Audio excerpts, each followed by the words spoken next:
During the Great Depression, which I'm old enough to remember, there was, and most of my family were unemployed working class, there wasn't, it was bad, you know, much worse objectively than today, but there was an expectation that things were going to get better.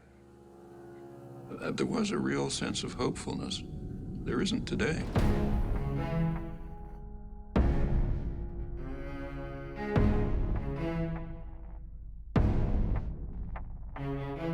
Inequality is really unprecedented. I mean, if you look at total inequality, it's like the worst periods of American history.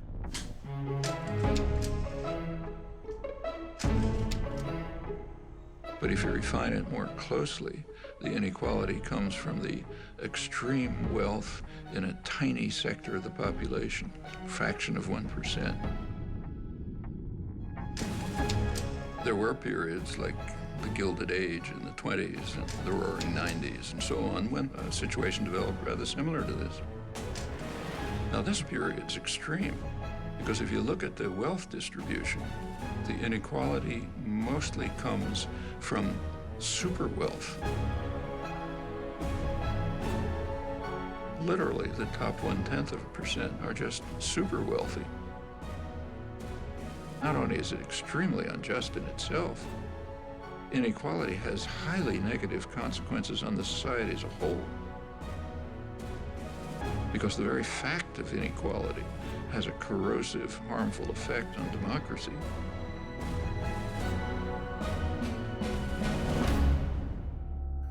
You opened by talking about the American dream. Part of the American dream is class mobility. You're born poor, you work hard, you get rich. It was possible for a worker to get a decent job, buy a home, get a car, have his children go to school. It's all collapsed.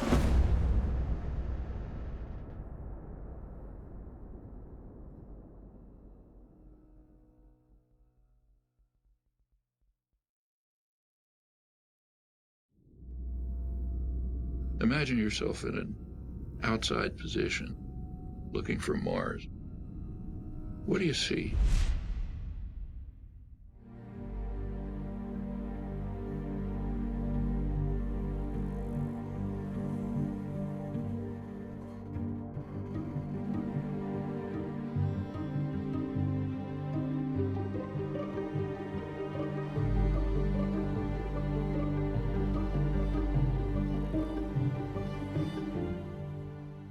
In the United States, there are professed values like democracy.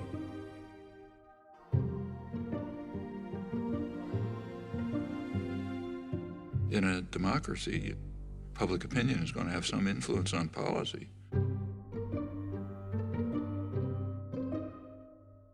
And then the government carries out actions determined by the population. That's what democracy means. It's important to understand that privileged and powerful sectors have never liked democracy, and for very good reasons. Democracy puts power into the hands of the general population and takes it away from them.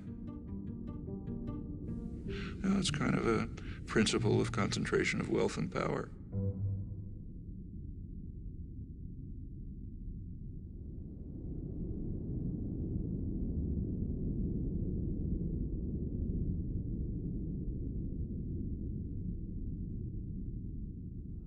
Concentration of wealth yields concentration of power, particularly so as the cost of elections skyrockets, which kind of forces the political parties into the pockets of major corporations. And this political power quickly translates into legislation that increases the concentration of wealth. So fiscal policy like tax policy, deregulation, rules of corporate governance, and a whole variety of measures, political measures designed to increase the concentration of wealth and power, which in turn yields more political power to do the same thing. And that's what we've been seeing. So we have this kind of vicious cycle in progress.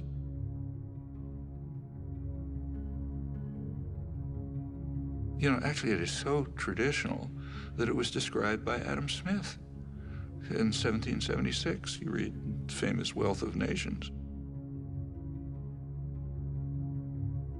He says in England, the principal architects of policy are the people who own the society, in his day, merchants and manufacturers. And they make sure that their own interests are very well cared for, however grievous the impact on the people of England or others. Now, it's not merchants and manufacturers, it's financial institutions and multinational corporations. The people who Adam Smith called the masters of mankind, and they're following the vile maxim, all for ourselves and nothing for anyone else. They're just going to pursue policies that benefit them and harm everyone else. And in the absence of a general popular reaction, that's pretty much what you'd expect.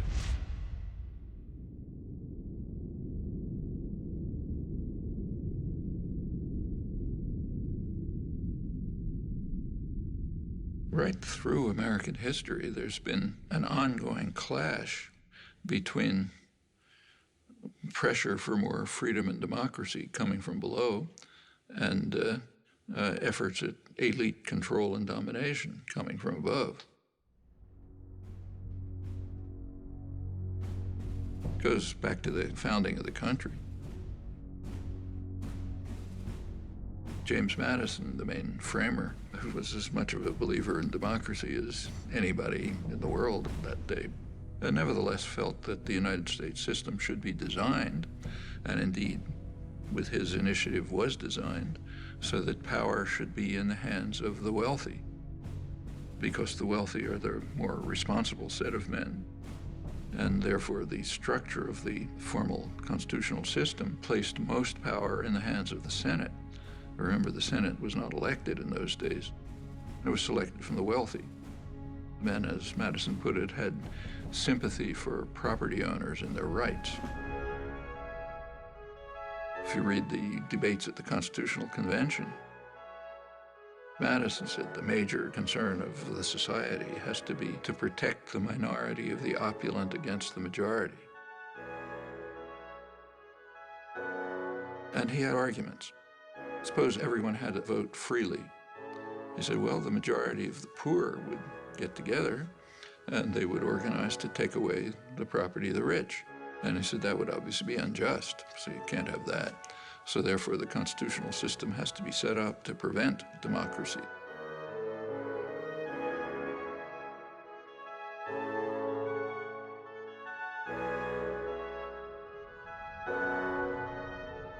Which is of some interest that this debate has a hoary tradition, goes back to the first major book on political systems, Aristotle's Politics. He says of all of them, the best is democracy, but then he points out exactly the flaw that Madison pointed out. If Athens were a democracy for free men, the poor would get together and take away the property of the rich. Well, same dilemma, they had opposite solutions. Aristotle proposed what we would nowadays call a welfare state. He said, try to reduce inequality.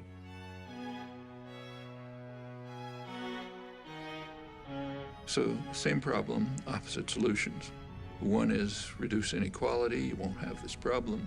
The other is reduce democracy.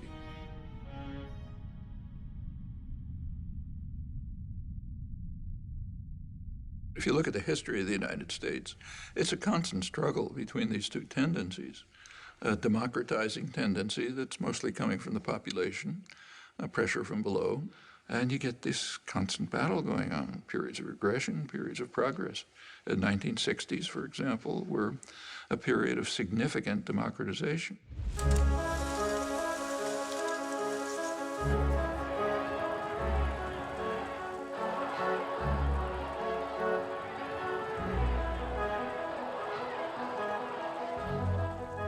Sectors of the population that were usually passive and apathetic became organized, active, started pressing their demands.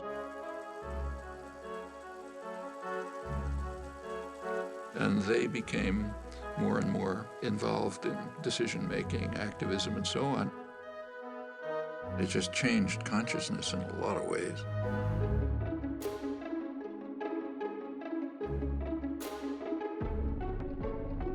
Minority rights. If democracy means freedom, why aren't our people free? Right. If democracy means justice, why don't we have justice? Right. If democracy means equality, why don't we have equality?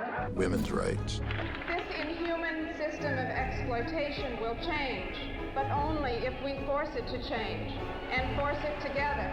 Concern for the environment. A unique day in American history is ending, a day set aside for a nationwide outpouring of mankind seeking its own survival. Opposition to aggression. I'd say to those who criticize us for the militancy of our dissent that if they are serious about law and order, they should first provide it for the Vietnamese people, for our own black people, and for our own poor people. Concern for other people. One day we must ask the question, why are there 40 million poor people in America?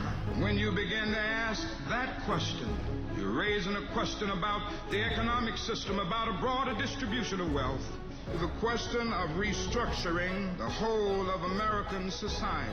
These are all civilizing effects. And that caused great fear.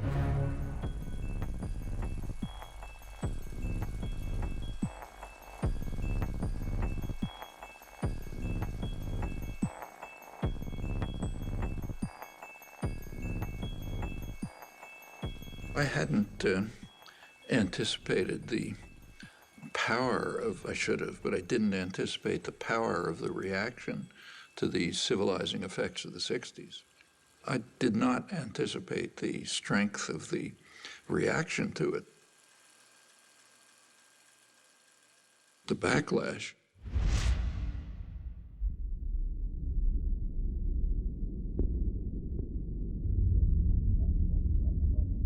There has been an enormous, concentrated, coordinated business offensive beginning in the 70s to try to beat back the egalitarian efforts that went right through the Nixon years. You see it in many respects. I mean, over on the right, you see it in things like the famous Powell Memorandum, sent to the Chamber of Commerce, the major business lobby, by later Supreme Court Justice Powell, warning them that business is losing control over the society. And something has to be done to counter these forces. Of course, he puts it in terms of defense, defending ourselves against outside power.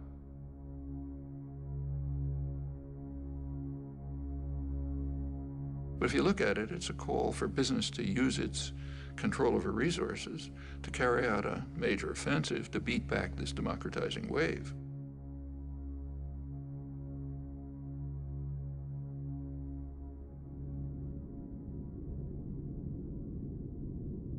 Over on the liberal side, there's something exactly similar. The first major report of the Trilateral Commission is concerned with this. It's called the Crisis of Democracy. Trilateral Commission is liberal internationalists. Their flavor is indicated by the fact that they pretty much staffed the Carter administration.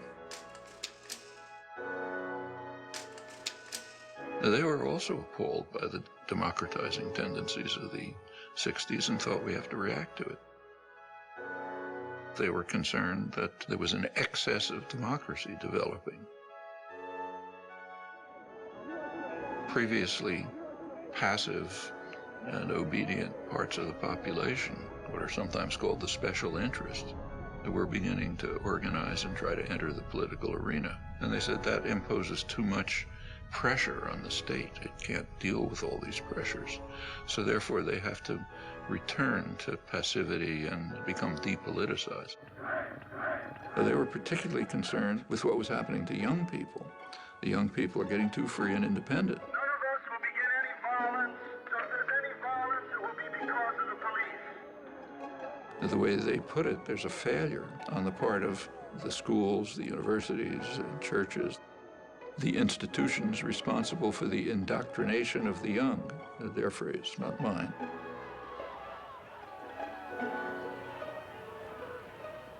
If you look at their study, there's one interest they never mention: private business. And that makes sense. They're not special interests. They're the national interest, kind of by definition. So they're okay. They're allowed to, have lobbyists buy campaigns, staff the executive, make decisions. That's fine. But it's the rest, the special interests, the general population, who have to be subdued.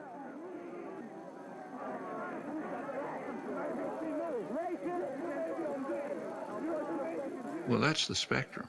It's the kind of ideological level of the backlash. But the major backlash, which was in parallel to this, was just redesigning the economy.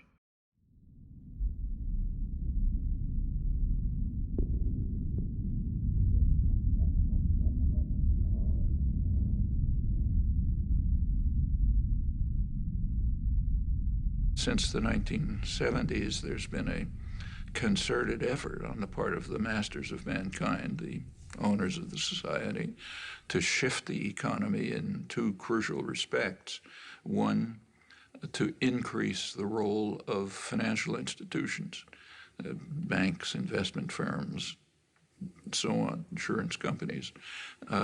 By 2007, right before the latest crash, they had literally 40% of corporate profits, far beyond anything in the past.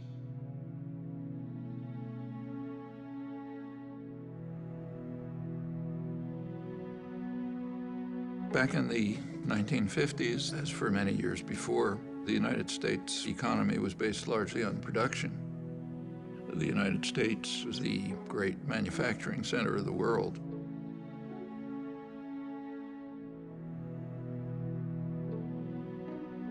Financial institutions used to be a relatively small part of the economy, and their task was to distribute unused assets, like, say, bank savings, to productive activity. The bank always has on hand a reserve of money received from the stockholders and depositors. On the basis of these cash reserves, a bank can create credit. So besides providing a safe place for depositing money, a bank serves a community by making additional credit available for many purposes. For a manufacturer to meet his payroll during slack selling period, for a merchant to enlarge and remodel his store, and for many other good reasons why people are always needing more credit than they have immediately available. That's a contribution to the economy. Regulatory system was established. Banks were regulated. The commercial and investment banks were separated, cut back very risky investment practices that could harm private people. There had been, remember, no financial crashes during the period of regulation. By the 1970s, that changed.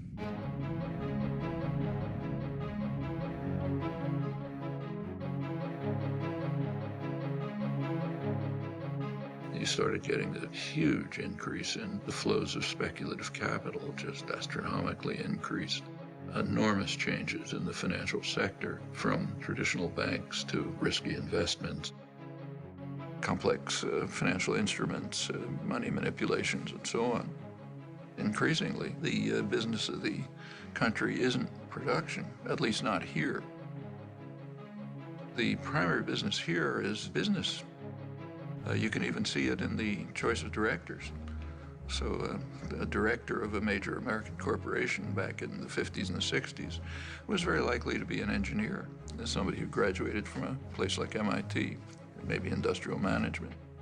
More recently, the directorship and the top managerial positions are people who came out of business schools, learned financial trickery of various kinds, and so on.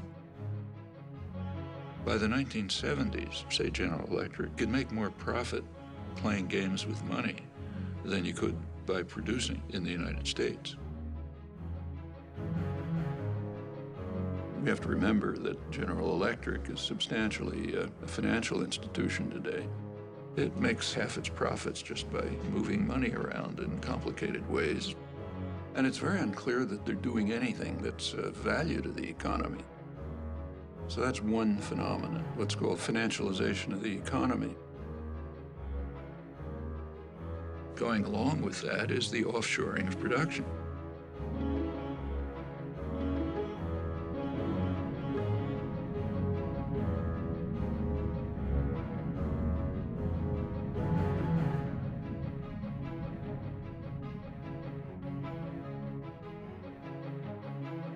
trade system was reconstructed with a very explicit design of putting working people in competition with one another all over the world. And what it's led to is a reduction in the share of income on the part of working people. It's been particularly striking in the United States, but it's happening worldwide. It means that an American worker is in competition with a super exploited worker in China. Meanwhile, highly paid professionals are protected. They're not placed in competition with the rest of the world, far from it. And of course, capital is free to move. Workers aren't free to move. Labor can't move, but capital can. Well, again, going back to the classics like Adam Smith, as he pointed out, free circulation of labor is the foundation of any free trade system. But workers are pretty much stuck. The wealthy and the privileged are protected, so you get obvious consequences, and they're recognized, and in fact praised. Policy is designed to increase insecurity. Alan Greenspan, when he testified to Congress, he explained his success in running the economy as based on what he called greater worker insecurity. Atypical restraint on compensation increases has been evident for a few years now. But as I outlined in some detail in testimony last month, I believe that job insecurity has played the dominant role. Keep workers insecure, they're going to be under control. They are not going to ask for, say, decent wages or decent working conditions or the opportunity of free association, meaning unionize. Now, for the masters of mankind, that's fine. They make their profits. But for the population, it's devastating.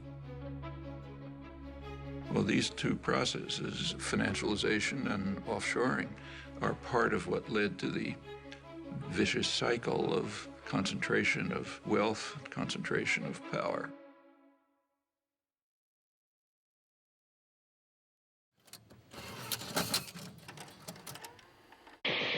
I'm Noam Chomsky. I'm on the faculty at MIT, and I've been getting more and more heavily involved in anti-war activities for the last few years.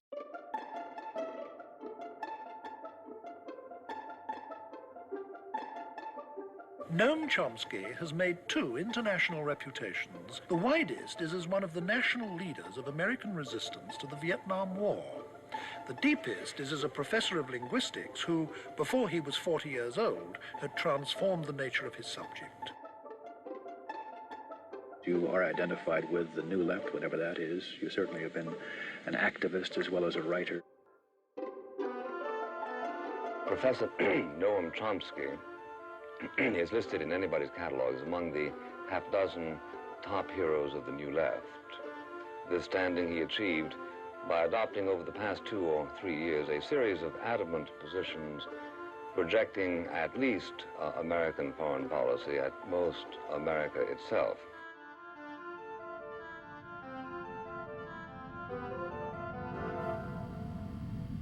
Well, actually, this notion, anti-American, is quite an interesting one. It's actually a totalitarian notion. It isn't used in free societies. So if someone in, say, Italy is criticizing Berlusconi or the corruption of the Italian state and so on, they're not called anti-Italian. In fact, if they were called anti-Italian, people would collapse in laughter in the streets of Rome or Milan. In totalitarian states, the notion's used. So in the old Soviet Union, dissidents were called anti-Soviet. That was the worst condemnation. In the Brazilian military dictatorship, they were called anti-Brazilian. Now, it's true that in just about every society, critics are maligned, are mistreated, different ways depending on the nature of the society. Like in the Soviet Union, say, Václav Havel would be imprisoned. In a U.S. dependency like El Salvador at the same time, his counterparts would have their brains blown out by U.S.-run state terrorist forces. In other societies, they're just condemned or vilified and so on. And in the United States, yeah, there are One of the terms of abuse is anti-American.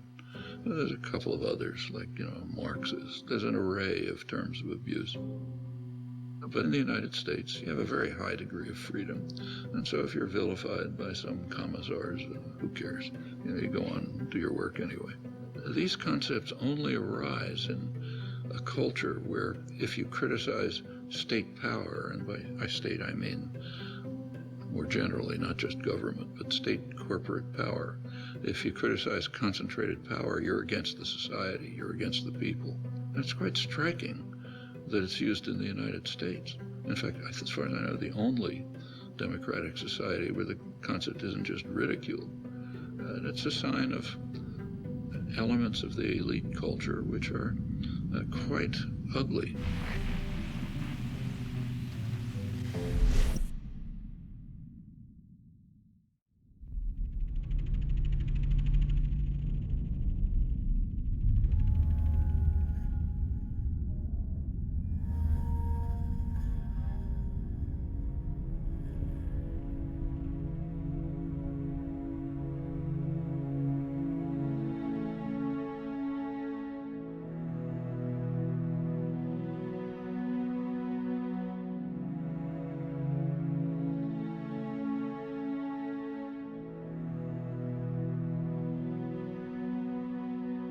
The American dream, like many ideals, was partly symbolic, but partly real.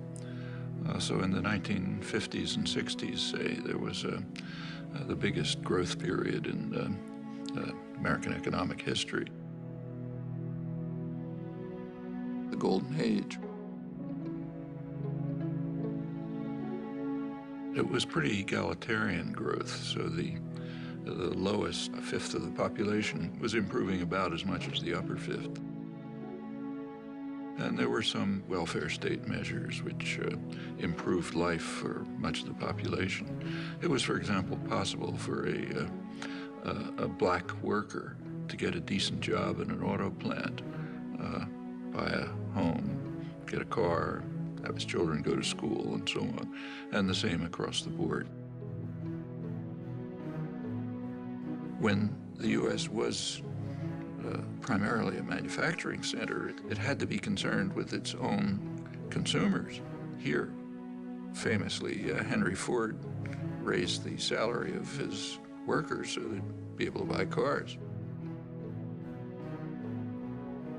When you're moving into an international plutonomy, as the banks like to call it, with a small percentage of the world's population that's gathering increasing wealth, what happens to American consumers is of much less concern, because most of them aren't going to be consuming your products anyway, at least on any major basis. Your goals are profit in the next quarter, even if it's based on financial manipulations, high salary, high bonuses, produce overseas if you have to, and produce for the wealthy classes here and their counterparts abroad. What about the rest? Well, there's a term coming into use for them too. They're called the precariat, precarious proletariat, the working people of the world who live increasingly precarious lives. And it's related to the attitude toward the country altogether.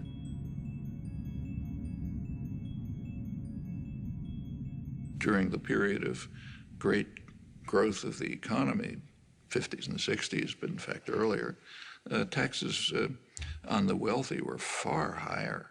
Corporate taxes were much higher. Taxes on dividends were much higher. Simply taxes on wealth were much higher.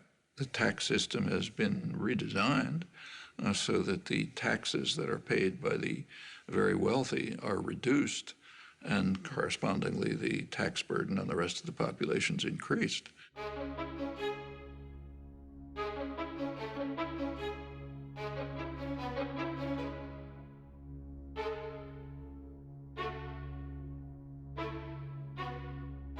Now the shift is towards trying to keep taxes just on wages and on consumption, which everyone has to do, not say on dividends, which only go to the rich. The numbers are pretty striking.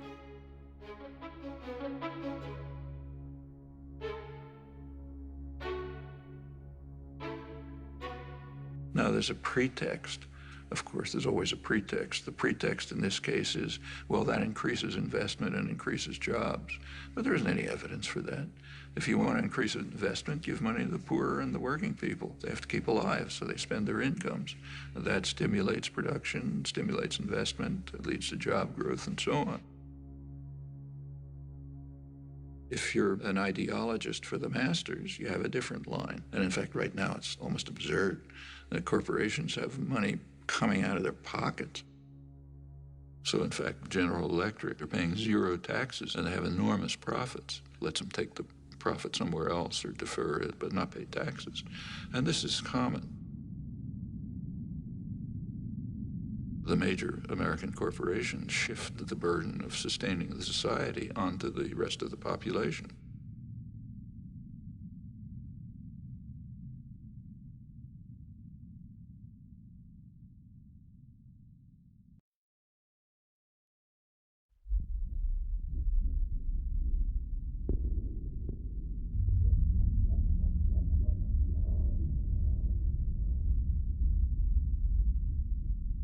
Solidarity is quite dangerous. From the point of view of the masters, you're only supposed to care about yourself and not about other people. This is quite different from the people they claim are their heroes, like Adam Smith, who based his whole approach to the economy on the principle that sympathy is a fundamental human trait. But that has to be driven out of people's heads. You got to be for yourself, follow the Weil maxim, don't care about others. Which is okay for the rich and powerful, but is devastating for everyone else. Well, you know, it's taken a lot of effort to try to drive these basic human emotions out of people's heads. And we see it today in policy formation. For example, in the attack on Social Security. Social Security is based on a principle. It's based on a principle of solidarity. Solidarity, caring for others. Social Security means I pay payroll taxes so that the widow across town can get something to live on. For much of the population, that's what they survive on. It's of no use to the very rich. So therefore, there's a concerted attempt to destroy it. One of the ways is defunding it. You want to destroy some system, first defund it. Then it won't work, people will be angry, they want something else. That's a standard technique for privatizing some system. We see it in the attack on public schools. Public schools are based on the principle of solidarity. I no longer have children in school, they're grown up. But the principle of solidarity says, I happily pay taxes so that the kid across the street can go to school.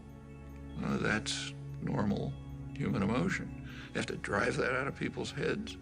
I don't have kids in school, why should I pay taxes, privatize it, so on. The public education system, all the way from kindergarten to higher education, is under severe attack. I mean, that's one of the jewels of American society.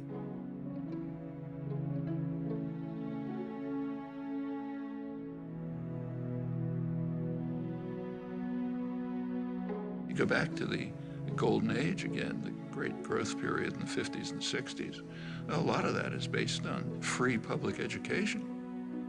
One of the results of the Second World War was the GI Bill of Rights, which enabled veterans, and remember, that's a large part of the population, and to go to college. They wouldn't have been able to otherwise. They essentially got free education. Where a community, state, or nation courageously invests a substantial share of its resources in education, the investment invariably is returned in better business and a higher standard of living. The U.S. was way in the lead in developing extensive mass public education at every level.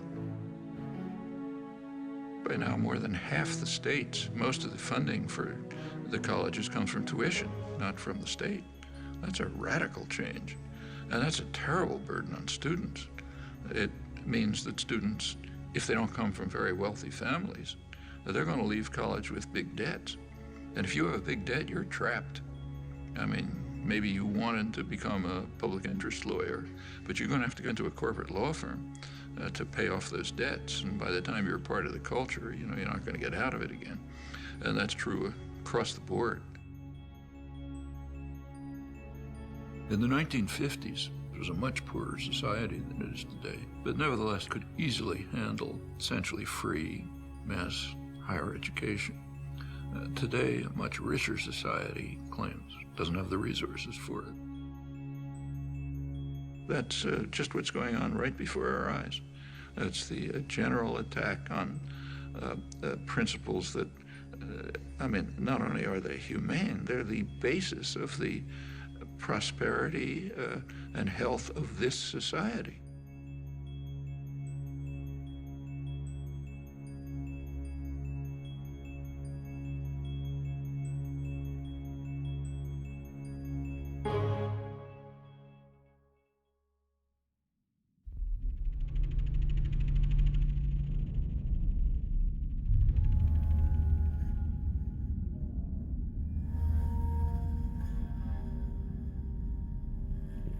If you look over the history of regulation, say railroad regulation, financial regulation, and so on, you find that quite commonly it's either initiated by the economic concentrations that are being regulated, or it's supported by them. And the reason is because they know that sooner or later they can take over the regulators. And it ends up with what's called regulatory capture. The business being regulated is in fact running the regulators.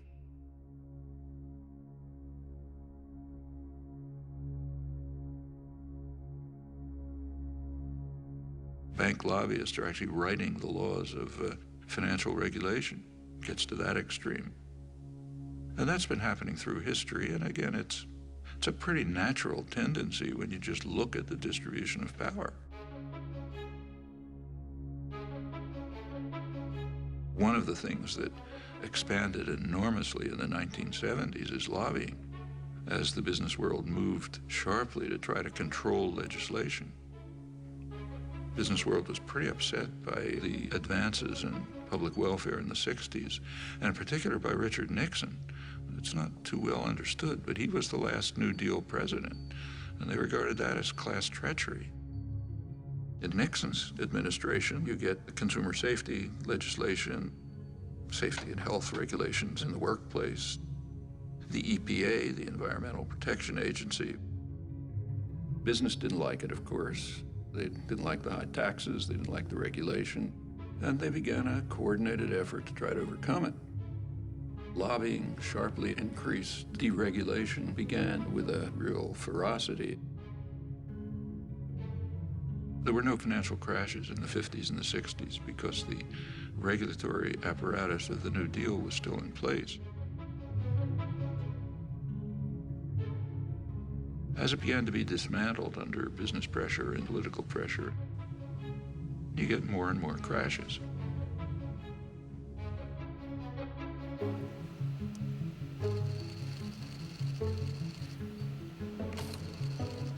And it goes on right through the years. 70s sort of starts to begin.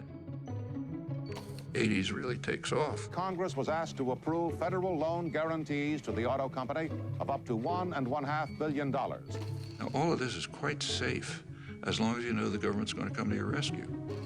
So take, say, Reagan. Instead of letting them pay the costs, Reagan bailed out the banks like Continental Illinois, the biggest bailout of American history at the time. Actually ended his term with a huge financial crisis, the savings and loan crisis, and the government moved in and bailed it out. President Bush today signed the $300 billion savings and loan bailout bill. In 1999, regulation was dismantled to separate commercial banks from investment banks. Then comes the Bush, then Obama bailout. Bear Stearns is running to the feds to stay afloat. President Bush today defended the decision to bail out Citigroup. Fannie Mae and Freddie Mac have asked for a total of $3 billion more. This bailout could get much bigger, signaling deepening troubles for the U.S. economy. and they're building up the next one.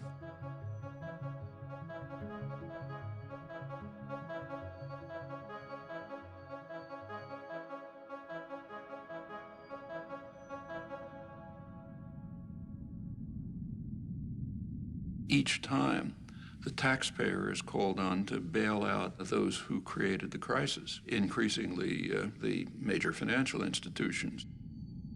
In a capitalist economy, you wouldn't do that. In a capitalist system, that would wipe out the investors who made risky investments. But the rich and powerful, they don't want a capitalist system. They want to be able to run to the nanny state as soon as they're in trouble and get bailed out by the taxpayer. That's called too big to fail. I mean, there are Nobel laureates in economics who significantly disagree with the course that we're following. People like Joseph Stiglitz, Paul Krugman, others. None of them were even approached. The people picked to fix the crisis were those who created it. The Robert Rubin crowd, the Goldman Sachs crowd, they created the crisis, are now more powerful than before. Is that accident? Well, not when you pick those people to create an economic plan. I mean, what do you expect to happen? Meanwhile, for the poor, let market principles prevail. Don't expect any help from the government. The government's the problem, not the solution, and so on. That's essentially neoliberalism. And it has this dual character, which goes right back in economic history. One set of rules for the rich, opposite set of rules for the poor. There's nothing surprising about this. It's exactly the dynamics you'd expect.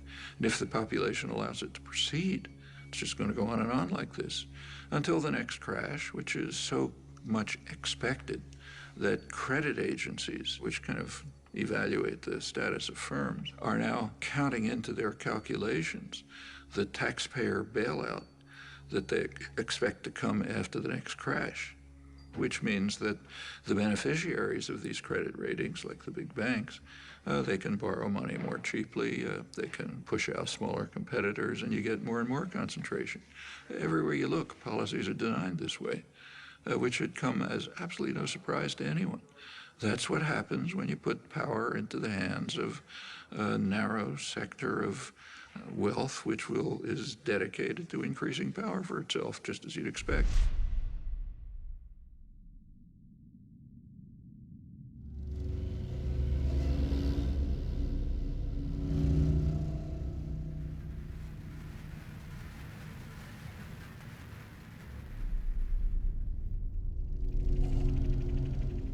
Concentration of wealth yields concentration of political power, particularly so as the cost of elections skyrockets, which kind of forces the political parties into the pockets of major corporations. The Citizens United, this was January 2009, I guess. That's a very important decision, Supreme Court decision, but it has a history, and you got to think about the history. The 14th Amendment has a provision that says no person's rights can be infringed without due process of law. And the intent, clearly, was to protect freed slaves. It says, okay, they've got the protection of the law. I don't think it's ever been used for freed slaves, if ever, marginally. Almost immediately, it was used for businesses, corporations. Their rights can't be infringed without due process of law. So they gradually became persons under the law.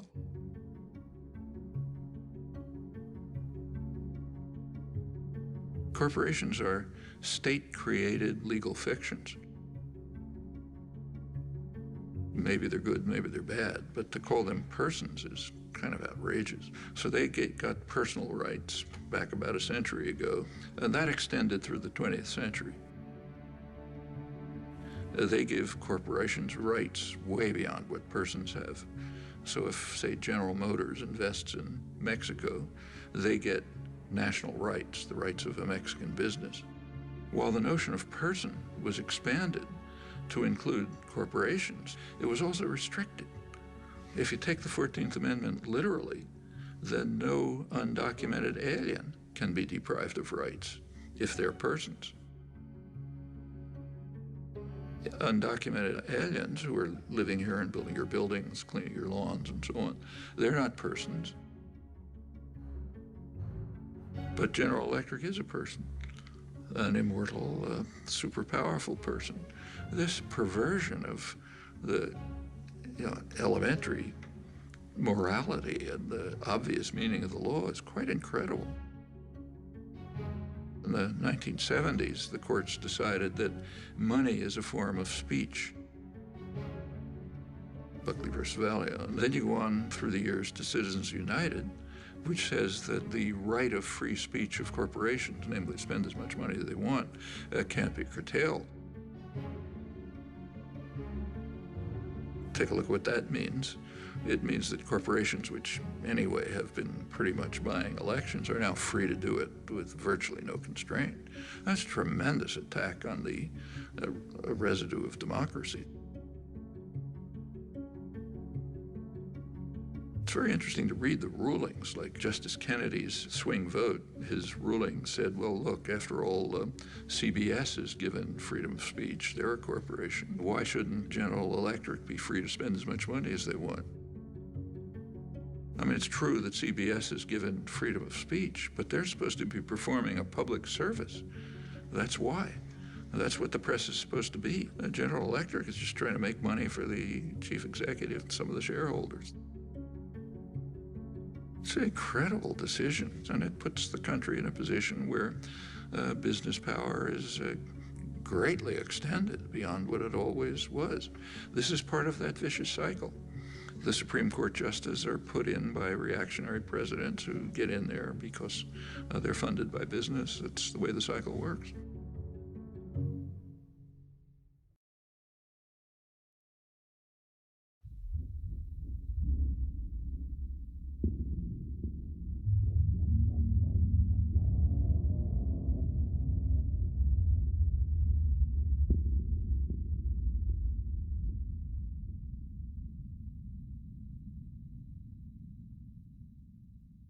There is one organized force which traditionally, plenty of flaws, but with all its flaws, it's been in the forefront of efforts to improve the lives of the general population. That's organized labor. It's also a barrier to corporate tyranny. So it's the one barrier to this vicious cycle going on, which does lead to corporate tyranny.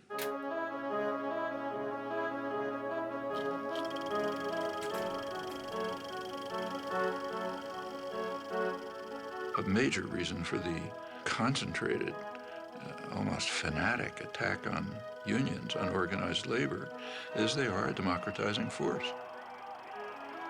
They provide a barrier that defends workers' rights, but also popular rights generally.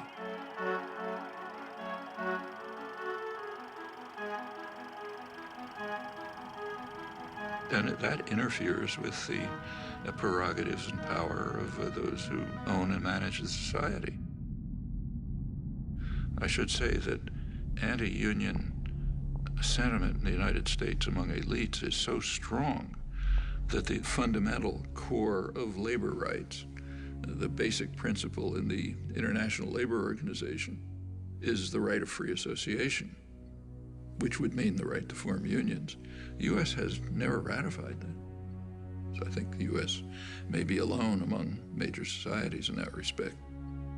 It's considered so far out of the spectrum of American politics, it literally has never been considered. Remember that the U.S. has a long and very violent labor history as compared with comparable societies. But the labor movement had been very strong. By the 1920s, in a period not unlike today, it was virtually crushed. A truck driver strike was climaxed by severe riot with many casualties. Open warfare rages through the streets of the city as 3,000 Union pickets battle 700 police. Guns, tear gas, clubs, and fists bring injuries to more than 80 persons and cause the death of 2.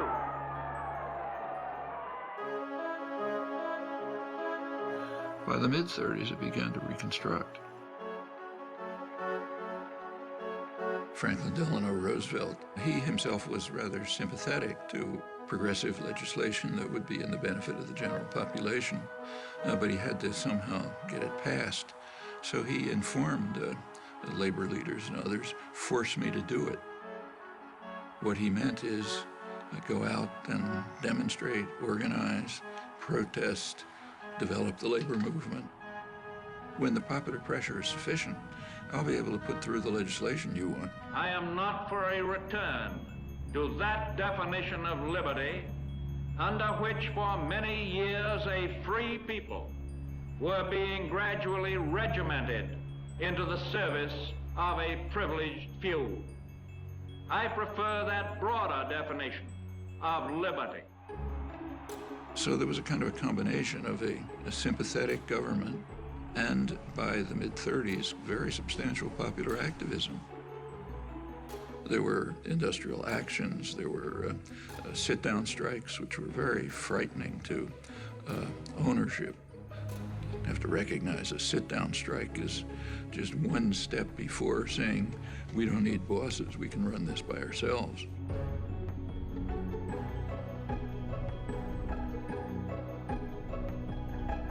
And business was appalled. You read the business press, say, in the late 30s, they were talking about the hazard facing industrialists and the rising political power of the masses, which has to be repressed. Things were on hold during the Second World War, but immediately after the Second World War, the business offensive began in force. Taft-Hartley Act. The Taft-Hartley Act was written for only one purpose: to restore justice and equality in labor management relations. McCarthyism was used for massive corporate propaganda offensives to attack unions. It increased sharply during the Reagan years. I mean, Reagan pretty much told the business world, if you want to illegally break organizing efforts and strikes, go ahead. They are in violation of the law, and if they do not report for work within 48 hours, they have forfeited their jobs and will be terminated. Continued in the 90s, and of course with George W. Bush, who went through the roof. By now, less than 7% of private sector workers have unions.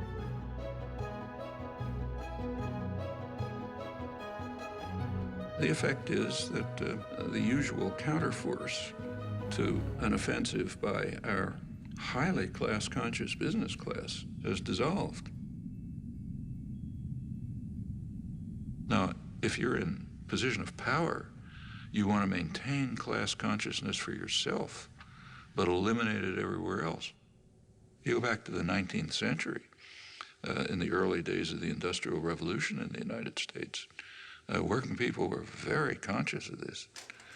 They, in fact, overwhelmingly regarded wage labor as not very different from slavery, different only in that it was temporary. In fact, it was such a popular idea, that was a slogan of the Republican Party. Well, that was a very sharp class consciousness in the interests of power and privilege. It's good to drive those ideas out of people's heads. You don't want them to know that they're an oppressed class. So this is one of the few societies in which you just don't talk about class. In fact, the notion of class is very simple. Who gives the orders, who follows them? That basically defines class. It's more nuanced and complex, but that's basically it.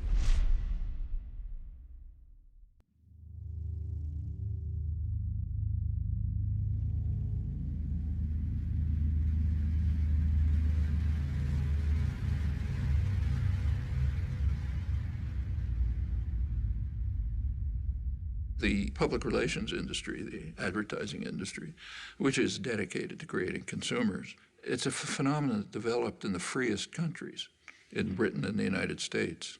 And the reason is pretty clear. It became clear by, say, a century ago that it was not going to be so easy to control the population by force. Too much freedom had been won. Labor organizing, parliamentary labor parties in many countries, women starting to get the franchise and so on. So you had to have other means of controlling people. And it was understood and expressed that you have to control them by control of beliefs and attitudes. Well, one of the best ways to control people in terms of attitudes is what the great political economist Thorstein Veblen called fabricating consumers.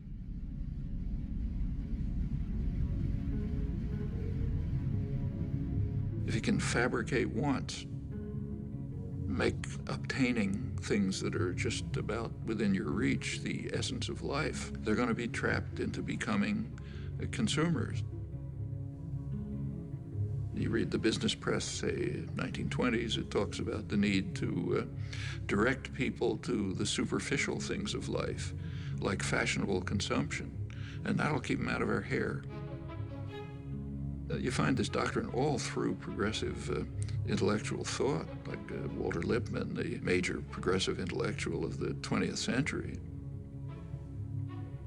He wrote famous progressive essays on democracy, in which his view was exactly that. The public must be put in their place so that the responsible men can make decisions without interference from the bewildered herd.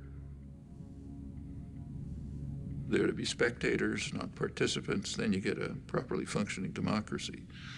Straight back to Madison and on to Powell's memorandum and so on.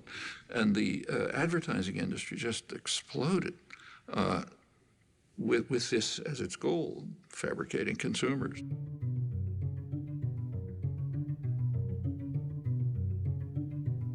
And it's done with great sophistication. You don't see many wild stallions anymore. He's one of the last of a wild and very singular breed. Come to Marlboro country. The ideal is what you actually see today, where, let's say, teenage girls, if they have a free Saturday afternoon, will go walking in the shopping mall, not to the library or somewhere else. The idea is to try to control everyone, to turn the whole society into the perfect system. Perfect system would be a society based on a dyad, a pair. The pair is you and your television set, or maybe now you and the internet, in which that presents you with what the proper life would be, what kind of gadgets you should have. And you spend your time and effort gaining those things which you don't need and you don't want, and maybe you'll throw them away. But that's the measure of a decent life. What we see is in, say, advertising on television. If you've ever taken an economics course, you know that markets are supposed to be based on informed consumers making rational choices. Well, if we had a system like that, a market system, then a television ad would consist of, say, General Motors putting up information saying, here's what we have for sale. That's not what an ad for a car is. An ad for a car is a football hero, an actress, the car doing some crazy thing like going up a mountain or something. The point is to create uninformed consumers who will make irrational choices. That's what advertising is all about.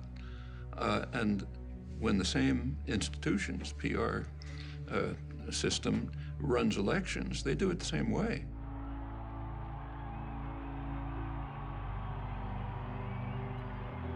They want to create an uninformed electorate which will make irrational choices, often against their own interests. And we see it every time one of these extravaganzas take place.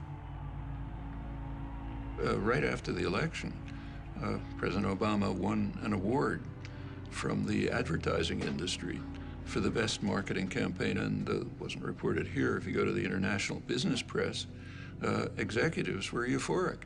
They said, we've been selling candidates, marketing candidates like, toothpaste ever since Reagan, and this is the greatest achievement we have. I don't usually agree with Sarah Palin, but when she mocks what she calls the hopey, changey stuff, she's right. First of all, Obama didn't really promise anything. That's mostly illusion. You go back to the campaign rhetoric and take a look at it. There's very little discussion of policy issues, and for very good reason, because public opinion on policy is sharply disconnected from what the two-party leadership and their financial backers want. Policy, more and more, is focused on the private interests that fund the campaigns, with the public being marginalized.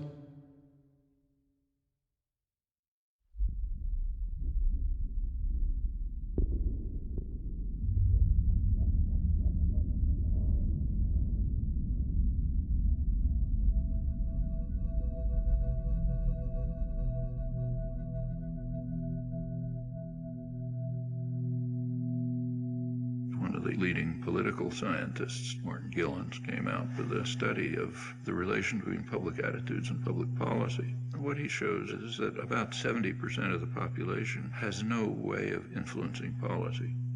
They might as well be in some other country. And the population knows it. What it's led to is a population that's angry, frustrated, hates institutions. It's not acting constructively to try to respond to this. There is popular mobilization and activism, but in very self-destructive directions.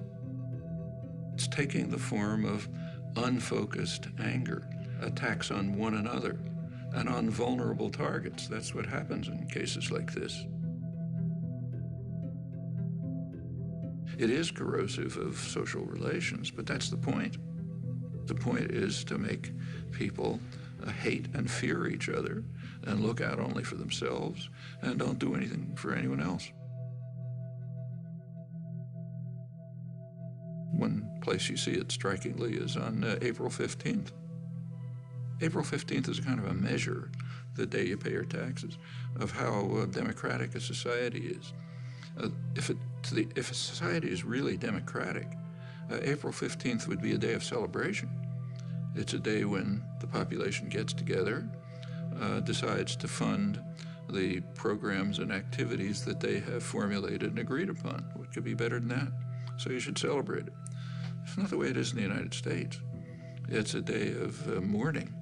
It's a day in which some alien power, has nothing to do with you, is coming down to steal your hard-earned money. And you do everything you can to keep them from doing it.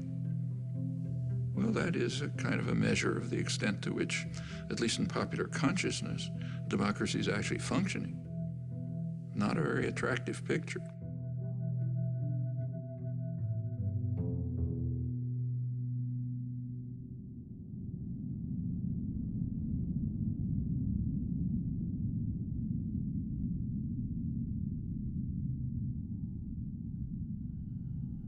The tendencies that we've been describing within American society, unless they're reversed, it's going to be an extremely ugly society. A society that's based on Adam Smith's vile maxim, all for myself, nothing for anyone else.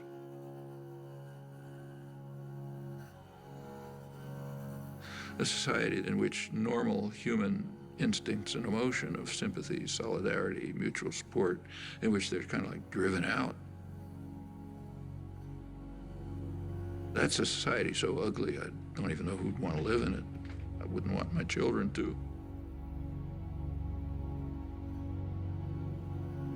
If the society is based on control by private wealth, it will reflect the values that it in fact does reflect. The value that is greed and the desire to maximize personal gain at the expense of others. Now, any society, maybe a small society based on that principle is ugly, but it can survive. A global society based on that principle is headed for massive destruction.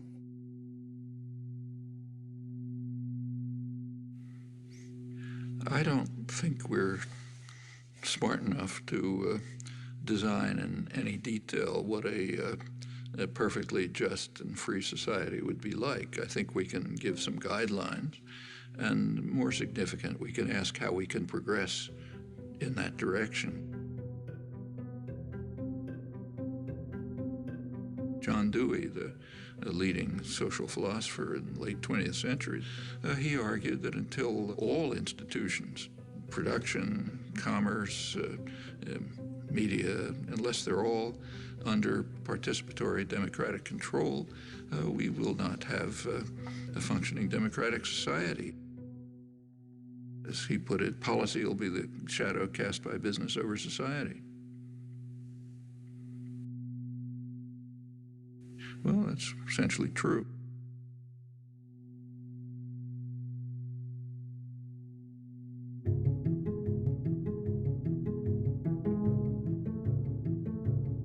Where there are structures of authority, domination, and hierarchy, somebody gives the order, somebody takes them, they are not self-justifying. They have to justify themselves. They have a burden of proof to meet.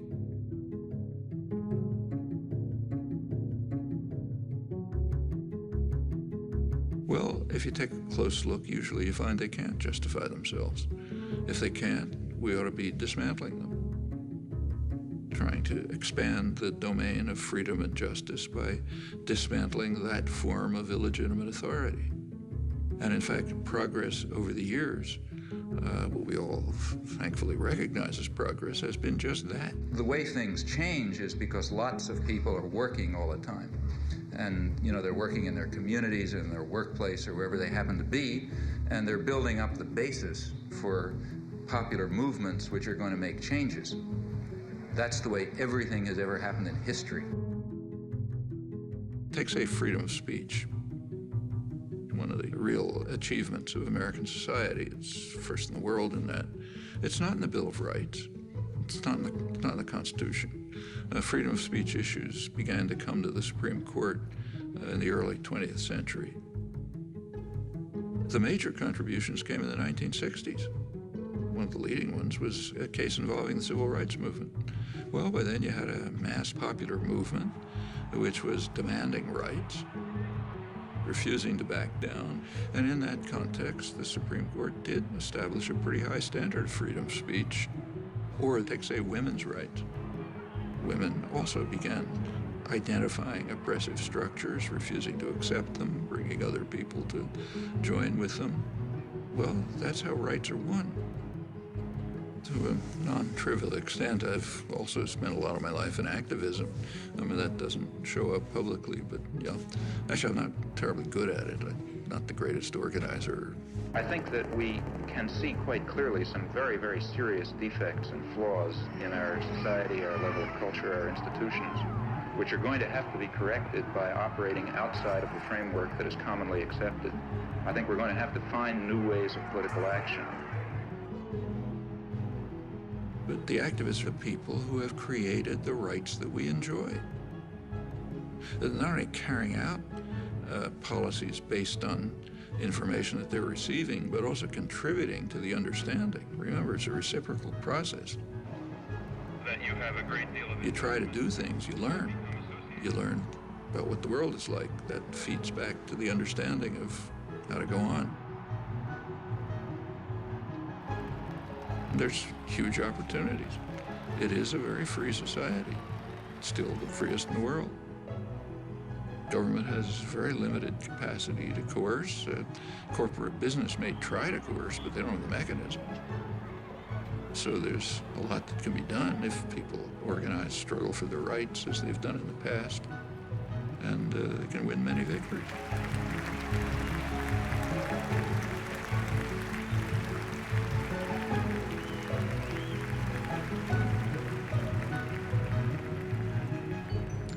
Well, my close friend for many years, late Howard Zinn,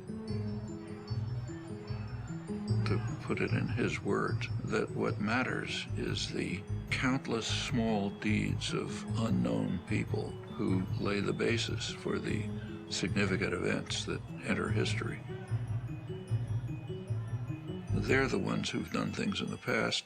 They're the ones who'll have to do it in the future.